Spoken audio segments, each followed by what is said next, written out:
રાજકોટમાં હવે number plate વગર અથવા તો નંબર પ્લેટ સાથે ચેડા થયેલા વાહનો માટે પેટ્રોલ નહીં મળે.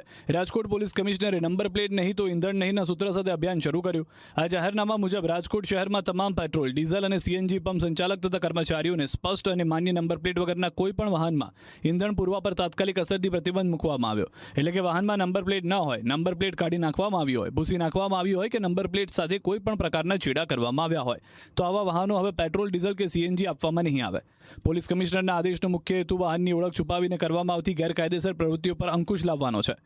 નિયમ માત્ર વાહન ચાલકો માટે જ નહીં પરંતુ પેટ્રોલ, ડીઝલ અને સીએનજી પંપ સંચાલકો માટે પણ લાગુ કરવામાં આવ્યો છે.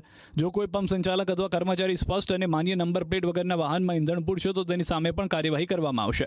ઉપરાંત પેટ્રોલ પંપ પર ઇંધણ આપવાને લઈને વાહન ચાલક અને પંપ કર્મચારી વચ્ચે કોઈ ઘર્ષણ કે વિવાદની સ્થિતિ ઊભી થાય તો તાત્કાલિક પોલીસને જાણ કરવા આદેશ અપાયો.